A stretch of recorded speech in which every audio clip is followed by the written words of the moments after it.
In this episode, while hiding out from yet another brutal Texas windstorm, I visit some popular Texas tourist stops that epitomize the slogan, "Everything is bigger in Texas." With plans to continue eastward foiled by major storm warnings, I pause my travels and seek shelter to avoid tornadoes impacting the region. Come spend the day with me as I make impromptu plans to keep living in a car fun, even in the worst weather. Good morning! I am in Waco, Texas, and I just finished up at the gym. I actually spent the night in the gym parking lot as well, but I was working out last night until about 1:15. I think I came out into the car to sleep. So I got a little bit of a late start today too because of that. So it's actually not morning anymore. It's 12:05. I just finished up my workout for the day and I'm ready to go explore the town. We are under red flag advisories again, meaning it is extremely windy today. I don't really want to do any driving, and there's some fun things I can check out in this area, which I'm excited about. I have been in this general region of Texas for a few days now.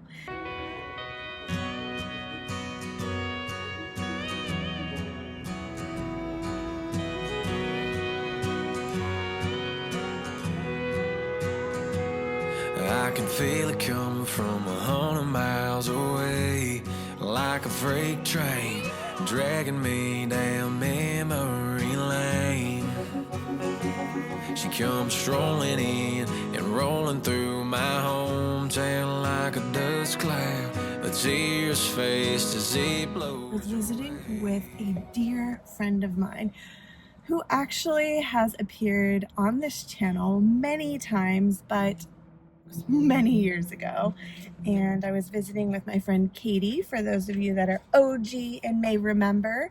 Yeah, she lives in this area of Texas now, and I haven't seen her for at least a few years. We couldn't exactly pinpoint exactly when we saw each other last, but it was great to catch up, and she took me around Fort Worth a little bit and just really hosted me very nicely with some incredible hospitality.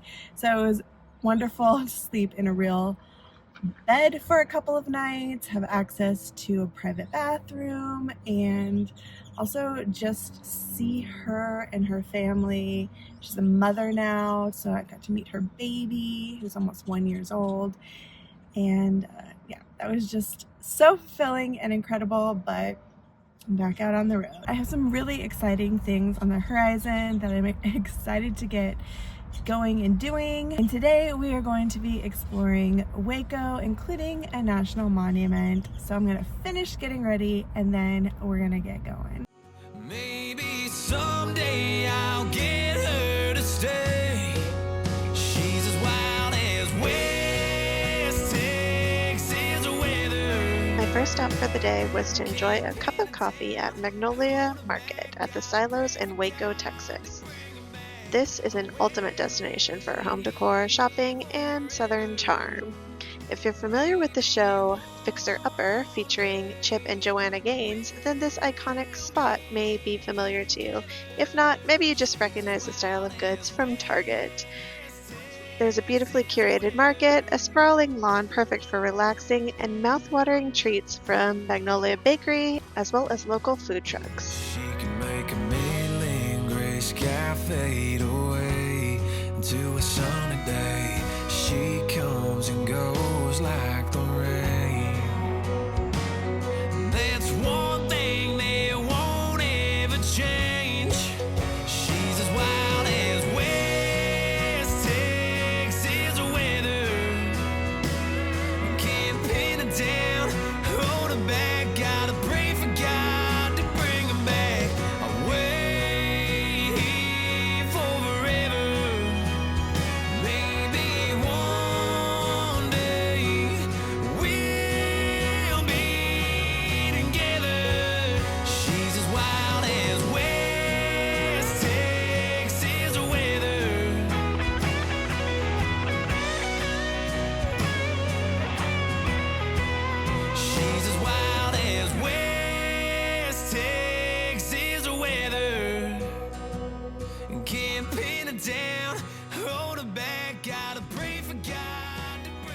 Well, y'all, it is 92 degrees today. That is so hot and not favorable for somebody who lives in a vehicle.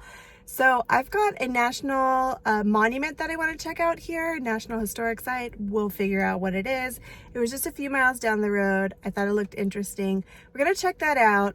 I still need to eat like an actual meal. So I have a place in mind that we're going to make a pit stop to get some food.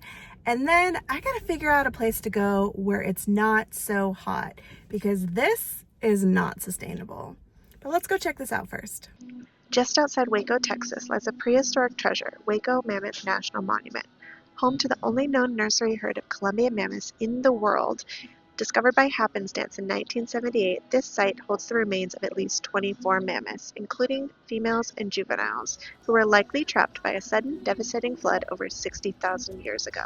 The journey begins at the Welcome Center, where friendly staff provide an introduction to the site and ticketing for guided tours. Tickets cost $6, while the entrance to the park is free. A guided tour is required to access the dig shelter, where the mammoth remains are still embedded in the earth. Unlike traditional fossils which turn to stone over time, many of these mammoth remains are still composed of original organic material, making them incredibly fragile.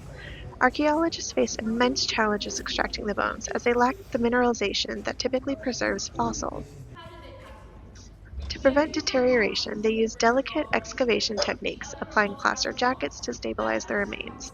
Some bones were so fragile that they have to be left in place, allowing visitors to see them exactly as they were found inside the dig shelter.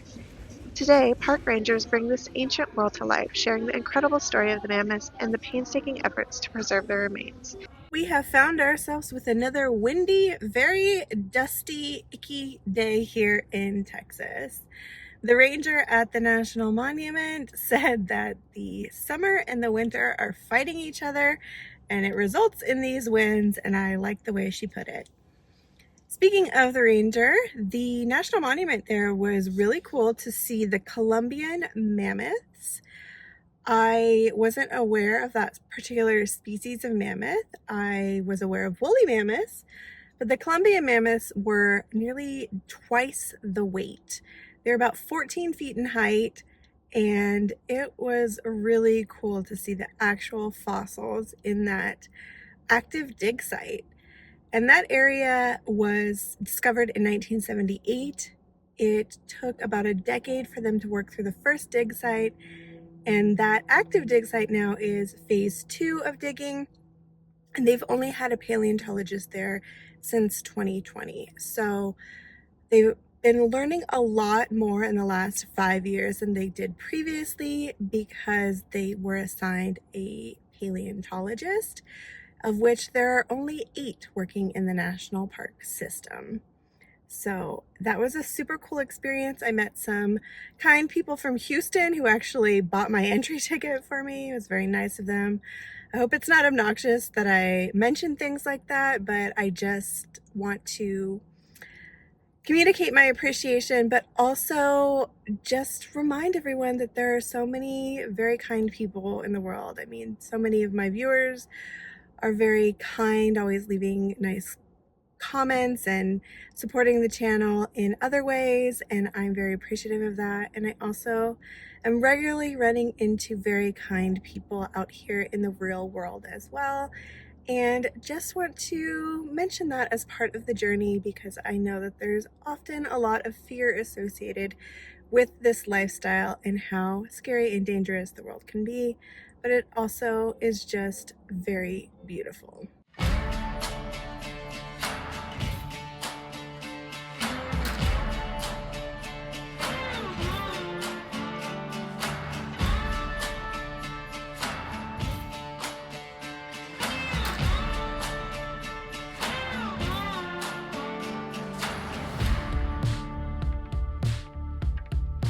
I am now at the location where I'm going to have dinner this evening. I'm so hungry.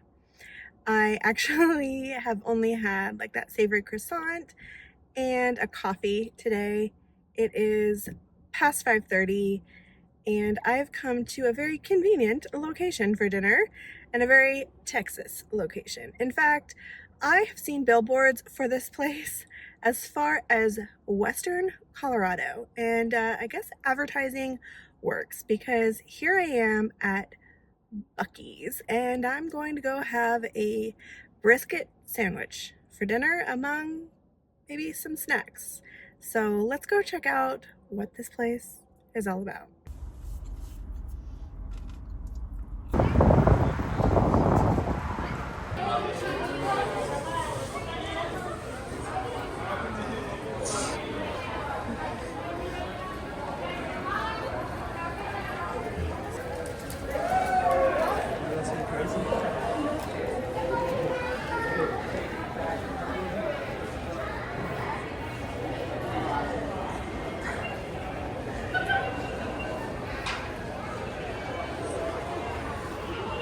Buc-ee's bathing suit, anyone?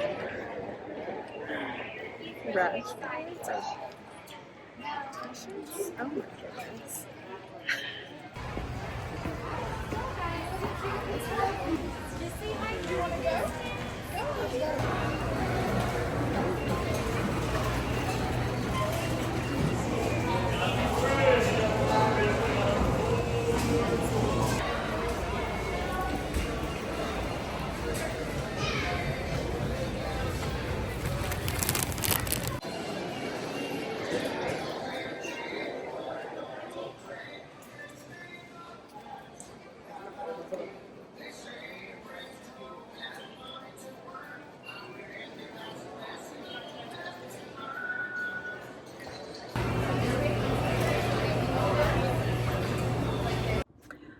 Wow, that is a very indulgent experience, and I would argue uniquely American.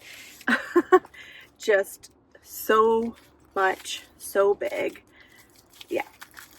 It's pretty intense and a little overwhelming. So for $8.49, I bought a sliced brisket sandwich, and then I have these cinnamon sweet beaver nuggets, which I've heard I have to try these ones.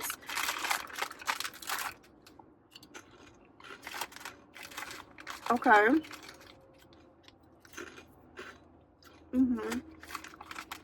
It tastes like cereal. Also, I feel like I'm gonna eat so fast because I'm actually very hungry. Here is the sandwich. Now, I went and had barbecue in Fort Worth, and I have some extra coleslaw that I can add to this sandwich, and some pickles, and some barbecue sauce too, but I'm gonna take a bite first.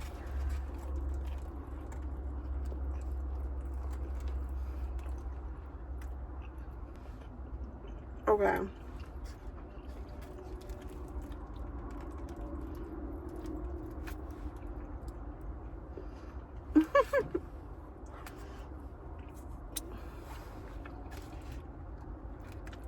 That's really good. That's really good. I'm gonna add pickles and coleslaw. There we go.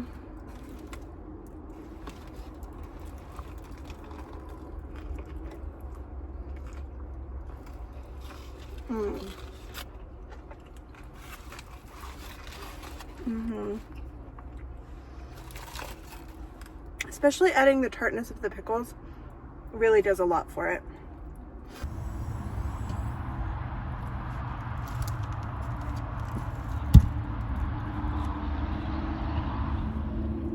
No need to buy any dessert at Buc-ee's, even though they had plenty of options.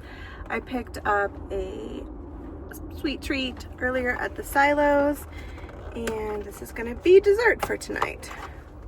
Today's a bit of an indulgent day when it comes to eating, that's for sure, but the overall amount of things I've had has been pretty small.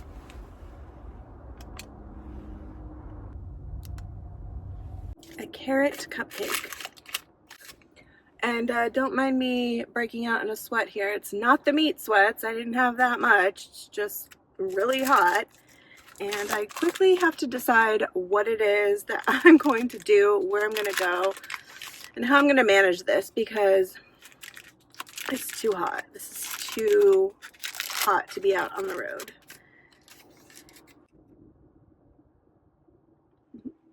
All right. Oh my gosh.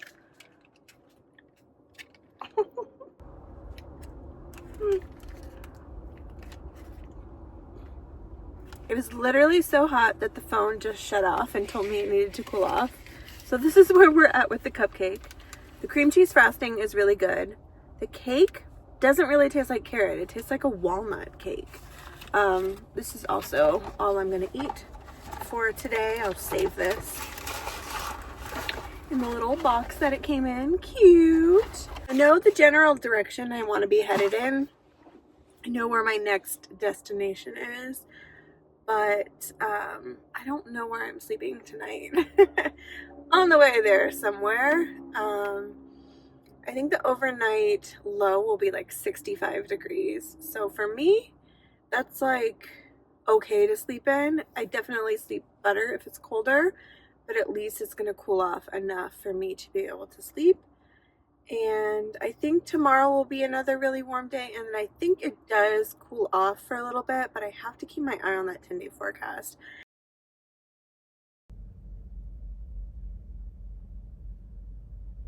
I'm so glad I have the moonroof.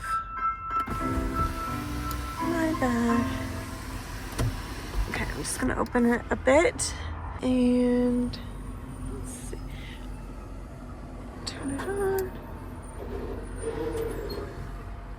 It's my fan.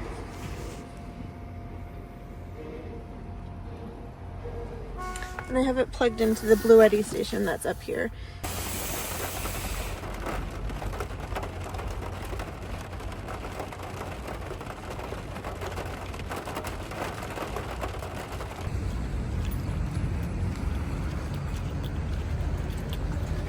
Show up on radar at the moment, but from what we could tell in this warning, it was not on the ground. Wilkinson County and northwestern Amite County, or Amite County, got it.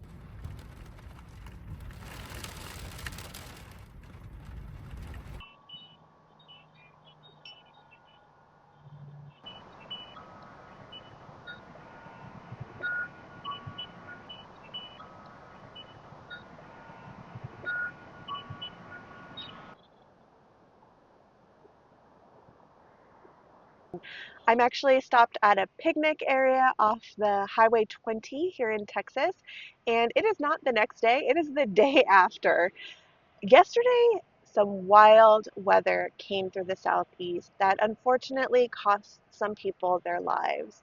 And I have been kind of hunkering down, waiting out windstorms all winter, but particularly since I've been in the state of Texas, they've been significant wind events with dust storms.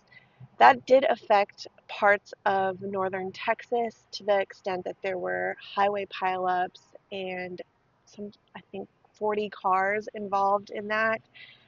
That is why I really try to manage my travel so that I am not driving through conditions like that. And due to the wind and some more significant tornadoes that were forecasted to move through the southeast, I halted my travels a bit. The area that I'm in right now is sort of in the green zone of an arch that was kind of forecasted for tornadoes. Um, with the red zone of where they did experience tornadoes was more like Alabama, Missouri, that kind of area from what I understood as I was watching it unfold yesterday on social media. But I just didn't want to move anywhere closer to that area just in the event that something changed. I'm not super familiar with how these things work, but I just knew I didn't want to be anywhere near that. Those are not conditions you can weather in a vehicle. And I also wanted to stop at a place where I could get into a building without any issue 24 hours immediately if needed. And the travel centers, the gas stations are going to be the primary choice for that. So I just hung out at gas stations all day yesterday. And yeah, it was a really low key kind of day. So it's pushed me back one day on my itinerary, but my itinerary is never really that firm. Maybe 1 or 2 days a month, there's a time where I need to be at a specific place on a specific day or at a specific time. But other than that, it's always very flexible, and that's because of things like this. Now, my goal for today is to move into the area that I want to spend the next couple of days at. And really, what I want to do is to find a place to camp. It has been a long time since I have set up a camp anywhere. I've just kind of been moving, which is fine. That's how I like it. But I am seeing some landscapes here that are making me feel very excited and are very different than anything I've seen in months. And the big standout right now, trees. There's lots of trees around me all of a sudden today as I started driving, and that's exciting.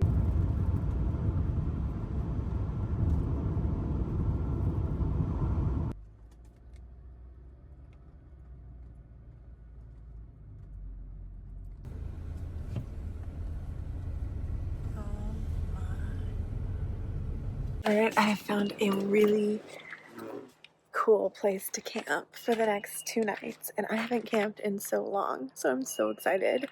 But you're gonna have to wait for the next video for this. So thank you for being here. Thank you so much to my channel members, and I will see you on the next one. Take care.